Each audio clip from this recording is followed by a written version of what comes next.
കൂട്ടുകാർക്ക് നല്ലൊരു ദിവസം ആശംസിച്ചുകൊണ്ട് മാമ്പഴത്തിന്റെ പുതിയ വീഡിയോയിലേക്ക് സ്വാഗതം. നമുക്ക് നേരെ അബിയുടെ ജാനകിയുടെ ഇന്നത്തെ നല്ലൊരു വിശേഷം കണ്ടാലോ. അങ്ങനെ ഇന്നത്തെ വിശേഷത്തില് അജയുടെ അടുത്തേക്ക് അപർണ വരുവാണ്. അപ്പൊ ഹോസ്പിറ്റലിലേക്ക് വന്നു കഴിഞ്ഞപ്പോ തന്നെ അപർണയെ കണ്ട് അജയ്ക്ക് എന്ത് ചെയ്യണമെന്ന് അറിയത്തില്ല. പിന്നീട് അപർണ പറഞ്ഞു, ബാ അജയ്, നിരഞ്ജനെ കാണണ്ടെന്ന് ചോദിക്കുക. ഇത് കേട്ടതും അജയ് ഒന്നും മിണ്ടാ നിൽക്കുക. അജയോട് വരാനാ പറഞ്ഞ് എന്നും പറഞ്ഞോണ്ട് അജയനെ വിളിച്ചോണ്ട് അപർണ അങ്ങോട്ട് കയറി പോവാണ് ഐസിയുയിലേക്ക്. ഈ സമയത്ത് അപർണയുടെ കൂട്ടുകാരി ഉണ്ടായിരുന്നു കൂടെ. അങ്ങനെ ഐസിയുയിലേക്ക് കയറി ചെല്ലുന്ന സമയത്ത് നിരഞ്ജന ഭയങ്കര സന്തോഷത്തോട് കൂടിയിട്ട് അജയെ കെട്ടി താലിയൊക്കെ എടുത്ത് നോക്കിക്കൊണ്ടിരിക്കുവായിരുന്നു. അങ്ങനെ നിരഞ്ജന അങ്ങോട്ട് ചെന്ന് നിരഞ്ജനെ കണ്ടതും അപർണ പറഞ്ഞു, കൊള്ളാം, സൂപ്പർ ആയിട്ടുണ്ട്, നിന്നെ ഞാൻ സമ്മതിച്ചു തന്നിരിക്കുന്നു പറയാം. ഇത് കേട്ടത് ഞെട്ടിത്തെറിച്ച് നിരഞ്ജന നോക്കുമ്പോ അപർണയെ കണ്ടത്. പെട്ടെന്ന് നിരഞ്ജനയ്ക്ക് വല്ലാത്ത സങ്കടം വന്നു. നിരഞ്ജന കരയുവാണ്. എന്തിനാ നീ കരയണേ? അതെ, നിന്റെ സ്ഥാനത്ത് ഞാനാണെങ്കിൽ ചെയ്യുന്നത് എന്താണെന്നറിയാവോ? ആ സെക്കൻഡിൽ തന്നെ, അതായത് ചതിച്ചെന്ന് തന്റെ കാമുകൻ ചതിച്ചെന്നറിഞ്ഞു കഴിയുമ്പോ തന്നെ അവന്റെ ഭാര്യ ഞാൻ പോകുന്ന പെണ്ണിനോട് കാര്യം പറഞ്ഞിട്ട് അവനെ തേച്ചിട്ട് ഞാൻ പോകത്തുള്ളൂ, പിന്നെ അവന്റെ പുറകെ പോകത്തില്ല. ഇപ്പൊ ഇവിടെ നീ ചെയ്ത എന്താ? അവൻ കെട്ടി താലിയും പിടിച്ച് കരഞ്ഞോണ്ടിരിക്കുന്നു, നാണമില്ലേ നിനക്കെന്ന് ചോദിക്കുക. ഇത് കേട്ടപ്പോ നിരഞ്ജന ഒന്നും മിണ്ടിയില്ല. അപർണ പറഞ്ഞു, എന്നാലും ഞാൻ സമ്മതിച്ചു വന്നിരിക്കുന്നു കേട്ടോ. കാരണം എന്റെ കൂടെ നിന്നിട്ട് ഒരു വാക്ക് പോലും നീ എന്നോട് പറഞ്ഞില്ല. പക്ഷെങ്കിൽ എനിക്ക് മനസ്സിലായി നീ ഇവിടെ ഉണ്ടെന്ന്. എങ്ങനെയാണെന്നറിയാവോ? എന്റെ ഒരു ഫ്രണ്ട് ഇവിടെ ജോലി ചെയ്യുന്നുണ്ട്, അവളാ വിളിച്ചു പറഞ്ഞത് അജയ് നീ ഇവിടെ ഉണ്ടെന്നുള്ള കാര്യം. അതുകൊണ്ട് എനിക്കിങ്ങോട്ട് ഈ സമയത്ത് വരാനായിട്ട് പറ്റി. പക്ഷേങ്കില് നിരഞ്ജന, നീ വരണം അങ്ങോട്ട്. നീ അവിടെ വന്നേ മതിയാവുള്ളൂ. ശരിക്കും പറഞ്ഞാൽ നീ പാവമാണ്. നിന്നെ വഞ്ചിച്ചിരിക്കുന്ന ആരെന്നറിയോ? അജയാണ് വഞ്ചിച്ചിരിക്കുന്നത്. പക്ഷെ നീ അതിനകത്ത് പെട്ടുപോവാ ചെയ്തേ. ഒരു കാര്യം ഞാൻ പറഞ്ഞേക്കാം, ഇന്ന് നിന്നെ വഞ്ചിച്ച് വേറെ പെണ്ണെ വിവാഹം കഴിക്കാൻ തുനിഞ്ഞവൻ അജയ്. അങ്ങനെയുള്ള അജയ് നാളെ നിന്നെ ഇട്ടിട്ട് വേറെ പോവില്ലെന്ന് ആര് കണ്ടു? അങ്ങനെയാണെങ്കിൽ നാളെ നീ വീണ്ടും വിഷക്കുപ്പി എടുക്കുമെന്ന് ചോദിക്കുക. നിരഞ്ജനയ്ക്ക് ഉത്തരവില്ലായിരുന്നു. നിരഞ്ജനയ്ക്ക് ഇരുന്ന് കരയാനേ പറ്റുണ്ടായിരുന്നുള്ളൂ. നീ കരഞ്ഞോ, നീ പോരെ, അങ്ങോട്ട് അളകാപുരയിലേക്ക് വരണം. കാരണം ഏറ്റവും ഇളയ മകന്റെ ഭാര്യയായിട്ടാ ഞാൻ അങ്ങോട്ട് ചെല്ലുന്നെങ്കിലും ഇനിയിപ്പൊ എന്റെ മൂത്ത സ്ഥാനത്ത് നീ അവിടെ വരൂല. അങ്ങോട്ട് നീ വരണം നിരഞ്ജന, നമുക്ക് അവിടെ വെച്ച് കണ്ടുമുട്ടാം, ഇനി വീണ്ടും കണ്ടുമുട്ടാം എന്ന് നിരഞ്ജനെ വെല്ലുവിളിച്ചിട്ടാണ് അപർണ അവിടെ നിന്ന് ഇങ്ങോട്ട് ഇറങ്ങി പോകുന്നത്. നിരഞ്ജനയ്ക്ക് എന്ത് ചെയ്യണമെന്ന് അറിയത്തില്ലാത്ത വല്ലാത്തൊരവസ്ഥയായിരുന്നു. പിന്നീട് കാണിക്കുന്ന അളകാപുരിയിലേക്ക് എല്ലാരും കൂടെ ചെല്ലുവാണ്. അങ്ങനെ അപർണെ നിലവിളക്കും ആരതിയൊക്കെ ഒഴിഞ്ഞ് സ്വീകരിക്കാനായിട്ട് തയ്യാറായിട്ട് പ്രഭാവതിയും ജാനകിയും കൂടെ അങ്ങോട്ട് വരുവാണ്. അവർ രണ്ടുപേരും കൂടെ അങ്ങ് വരുവാണ്. ആ സമയത്ത് ജാനകിയുടെ കയ്യിലാണ് ആരതി ഉണ്ടായിരുന്നത്, പ്രഭാവതി കയ്യിൽ നിലവിളക്കും. അങ്ങനെ വന്ന് നിന്ന് കഴിഞ്ഞപ്പോഴത്തേനും ആരതി ഒഴിഞ്ഞ് അകത്തേക്ക് സ്വീകരിക്കാനായിട്ട് തുടങ്ങുവാണ്. ജാനകി പെട്ടെന്ന് പറഞ്ഞ് നിർത്താൻ പറയാണ്. ഒരു നിമിഷം എല്ലാവരും ഞെട്ടി. കാരണം എന്താണെന്ന് മനസ്സിലായില്ല. അതെ, ആരതി ഒഴിയേണ്ടത് ജാനിയേട്ടത്തിയല്ല, അത് അമ്മയെന്ന് പറയുവാണ്. ഇത് കേട്ടതും അമല് പെട്ടെന്ന് പറഞ്ഞു, അതെ, ഇവിടെ ഏട്ടത്തിക്ക് ഞങ്ങളുടെ ഏട്ടത്തിയമ്മയുടെ സ്ഥാനമാണ്, അമ്മയുടെ സ്ഥാനം തന്നെ കൊടുത്തിരിക്കുന്നു പറയാം. സ്ഥാനം എന്തായിക്കോട്ടെ, പക്ഷെ അമ്മ ചെയ്യേണ്ട കാര്യം അമ്മ ചെയ്യണമെന്ന് പറയാം. പെട്ടെന്ന് മുത്തശ്ശി പറഞ്ഞു, ദേ ഇവള് പറഞ്ഞ ശരിയായിട്ടുള്ള കാര്യം, അപർണ മോള് പറഞ്ഞ ശരിയാ. ഈ സമയം മുത്തശ്ശിയുടെ മനസ്സ് സന്തോഷം കൊണ്ട് തുടിക്കുമായിരുന്നു. വന്ന് കയറിയപ്പോ തന്നെ ജാനിയെ കിട്ടൊരു കൊട്ടു കൊടുത്തിട്ടുണ്ട്. പിന്നീട് പ്രഭാവതിയുടെ പറഞ്ഞു, ആ നിലവിളക്ക് ഇങ്ങോട്ട് ഞാൻ പിടിക്കാം, അവളുടെ നാരതി മേടിച്ചൊഴിയാൻ പറയാണ്. അങ്ങനെ ജാനകിയുടെ നാരതി മേടിച്ചൊഴിഞ്ഞു. ഈ സമയം അബിക്കും വല്ലാത്ത വിഷമായി. ജാനകിക്ക് വിഷമായാലും ജാനകി അതൊന്നും പുറത്ത് കാണിച്ചില്ല. പിന്നീട് നിലവിളക്ക് കൊടുത്ത് അകത്തേക്ക് കയറ്റിക്കൊണ്ട് പോകണം. അകത്ത് കയറാൻ സമയത്ത് വലതുകാല് വെക്കാൻ തുടങ്ങിയപ്പം പെട്ടെന്ന് ആ കാലൊന്ന് പിൻവലിച്ചു. എന്നിട്ട് ആലോചിച്ചു, വലതുകാല് വെച്ച് തന്നെ കയറാം. ഈ കയറുന്ന കയറ്റെന്ന് പറഞ്ഞിട്ടുണ്ടെങ്കിൽ ഈ അളകാപുരിയുടെ നാശത്തിന് വേണ്ടിയിട്ടാണ് താൻ ഈ കാല് വെക്കുന്നത്. ഇനിയാണ് ഇവിടെ ഉള്ളവർ ഈ അപർണ തമ്പി ആരാന്ന് അറിയാൻ പോകുന്നത്. ശരിക്കും കാണിച്ചുതരാം, അളകാപുരി താൻ ചുട്ടിരിക്കും എന്നൊരു പ്രതിജ്ഞ ചെയ്തുകൊണ്ടാണ് വലതുകാലെടുത്ത് അങ്ങോട്ട് വെക്കുന്നത്. അങ്ങനെ അകത്ത് കയറി കഴിഞ്ഞപ്പോൾ പ്രഭാവതി പറഞ്ഞു, ഇനി പൂജാമുറിയിലേക്ക് പൊക്കോ, അവിടെ കൊണ്ടുപോയി വിളക്ക് വെക്കണമെന്ന് പറയാം. ഈ സമയത്ത് മുത്തശ്ശി പറഞ്ഞു, ഒരു കാര്യം ചെയ്യാം അമ്മലെ, നീ ചെന്ന് പൂജാമുറി കാണിച്ചു കൊടുക്കാൻ പറയണം. അതിപ്പോ ഞാൻ കാണിച്ചു കൊടുക്കേണ്ട കാര്യമൊന്നുമില്ല, നിങ്ങൾ ആരെങ്കിലും ചെന്നാൽ മതി എന്ന് പറയണം. അമ്മല് പോകാൻ ഒട്ടും താല്പര്യമില്ല. എന്നാ ബാ എന്ന് പറഞ്ഞിട്ട് മുത്തശ്ശി ആ കയ്യെ പിടിച്ചിട്ട് അങ്ങോട്ട് എല്ലുവാണ്. എന്നിട്ട് ഇതേ വിളക്ക് വെച്ചോളാൻ പറയാണ് പൂജാമുറി കൊണ്ടുവന്നിട്ട്. എന്നിട്ട് മോള് കണ്ണെടുത്ത് നന്നായിട്ട് പ്രാർത്ഥിച്ചോളാൻ പറയാം.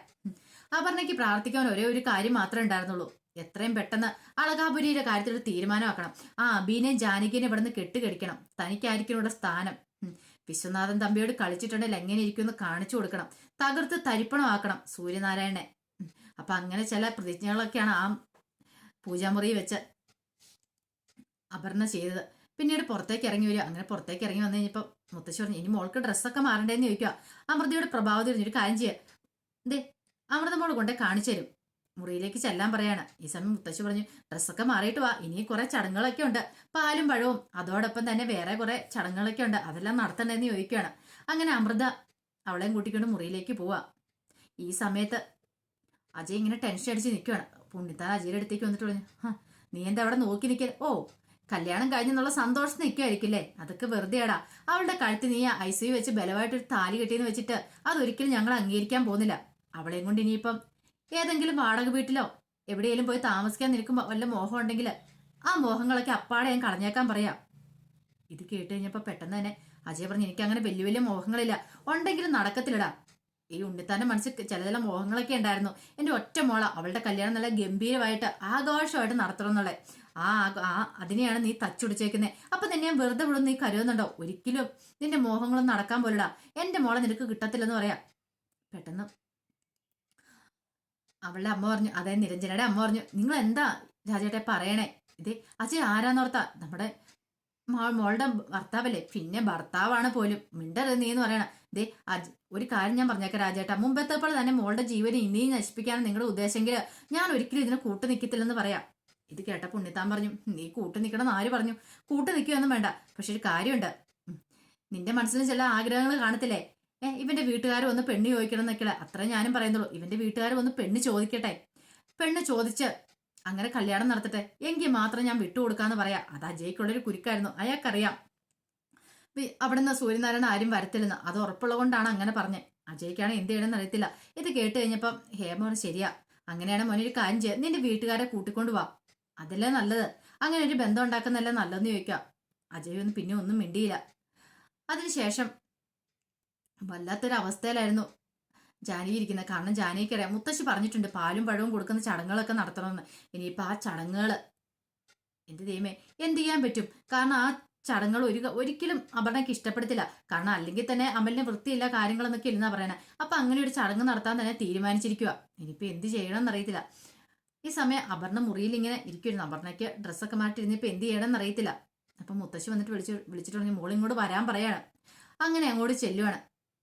എന്താ മുത്തശ്ശി, എന്താ വിളിച്ചതെന്ന് ചോദിക്കണം. അല്ല മോളെ, ഇവിടെ കുറച്ച് ചടങ്ങുകളൊക്കെ ഉണ്ടെന്ന് പറയാം. ചടങ്ങുകളോ? എന്ത് ചടങ്ങുകൾ? ഇങ്ങോട്ട് വരാൻ പറയാണ്. അങ്ങനെ അങ്ങോട്ട് വിളിച്ചോണ്ട് അങ്ങോട്ട് പോവാണ്. ഈ സമയം അപർണയുടെ മനസ്സെന്ന് പറഞ്ഞിട്ട് വല്ലാത്തൊരു ബുദ്ധിമുട്ടായിരുന്നു. കാരണം ഏതിനാന്ന് അറിയത്തില്ല. ഇവിടെ വന്നപ്പോൾ തൊട്ട് വല്ലാത്തൊരു അസ്വസ്ഥ, ആകെപ്പാടെ ഒരു ഫീലിങ്സ്. അങ്ങനെ ഒരു കസേര കൊണ്ട് ഇരുത്തിട്ട് പറഞ്ഞു, മോളെ പാലും പഴവും കൊടുക്കുന്ന ചടങ്ങുകളൊക്കെ ഉണ്ട്, അതൊക്കെ നടത്തണ്ടെന്ന് ചോദിക്കുകയാണ്. പിന്നീട് അവിടെ കൊണ്ടിരുത്തിയിട്ട് പാലും പഴമൊക്കെ നളിഞ്ഞു കൊണ്ടേ വെക്കുവാണ്. മുത്തശ്ശി എന്തെങ്കിലും ഒരു പഴം എടുത്തിട്ട് അമലിലേക്ക് കൊടുത്തിട്ട് പറഞ്ഞു, ഇതാ ഇത് പകുതി കഴിച്ചിട്ട് അവൾക്ക് കൊടുക്കാൻ പറയാണ്. ഈ സമയം ഇത് കണ്ടുകൊണ്ടിരുന്നപ്പോൾ തന്നെ വല്ലാത്തൊരു ബുദ്ധിമുട്ടാണ് അപർണയ്ക്ക് തോന്നുന്നത്. കാരണം അന്നൊരു ദിവസം ആദ്യമായിട്ട് ഇവിടെ വന്ന സമയത്ത് കേക്ക് കൊണ്ട് തന്നു കഴിഞ്ഞപ്പോൾ കയ്യിൽ നഖത്തിനൊക്കെ വൃത്തിയില്ലാന്ന് പറഞ്ഞുകൊണ്ട് താൻ ഇവനെ ഒഴിവാക്കി വിട്ടതാണ്. എന്നിട്ട് അവൻ കഴിച്ച പഴത്തിന്റെ ബാക്കി താൻ കഴിക്കണം. ചിന്തിക്കാൻ പറ്റുന്നതിലും അപ്പുറമായിരുന്നു അത് അപർണയ്ക്ക്. പിന്നീട് അമല പഴം കഴിച്ചിട്ട് ബാക്കി പഴം അപർണയുടെ നേരെ നീട്ടുവാണ്. ഈ സമയം അപർണ ഇങ്ങനെ ആലോചിച്ച് നിൽക്കുകയാണ്. മുത്തശ്ശി പറഞ്ഞു, എന്താ അവളെ നോക്കിക്കുന്നത്, വാങ്ങി കഴിക്കാൻ പറയാണ്. പെട്ടെന്ന് അപർണ പറഞ്ഞു, അതെ എനിക്ക് പഴം ഇഷ്ടമില്ല മുത്തശ്ശി എന്ന് പറയാണ്. ഇത് കേട്ടതും ജാനയ്ക്ക് ഒരു നിമിഷം ഞെട്ടിത്തെറിച്ചിരിക്കുക. ജാനയ്ക്ക് അറിയായിരുന്നു ഒരു കാരണവശാലും മേടിച്ച് കഴിക്കത്തില്ല. കാരണം വെറുപ്പ് അമലിനോട്. അങ്ങനെയുള്ള ഒരു കാരണവശാലും മേടിച്ച് കഴിക്കില്ലെന്നറിയായിരുന്നു. അപ്പൊ അതിന്റെ വിശേഷമൊക്കെ ഉണ്ട്. ഇതിന്റെ ബാക്കി വിശേഷങ്ങളുമായിട്ട് വൈകുന്നേരത്തെ പ്രമോയി വരാട്ടോ. ഇനി എന്തൊക്കെ സംഭവിക്കുമെന്ന് കണ്ടറിയണം. അമലും അപർണയും തമ്മിൽ അവിടെ ഒരു യുദ്ധക്കളമായിട്ട് മാറും. അപ്പൊ അതിന്റെ വിശേഷങ്ങളൊക്കെ നമുക്ക് എല്ലാവർക്കും കാത്തിരിക്കാം. ഒരിക്കൽ കൂടി എല്ലാവർക്കും നല്ലൊരു ദിവസം ആശംസിച്ചു നിർത്തുന്നു. നന്ദി.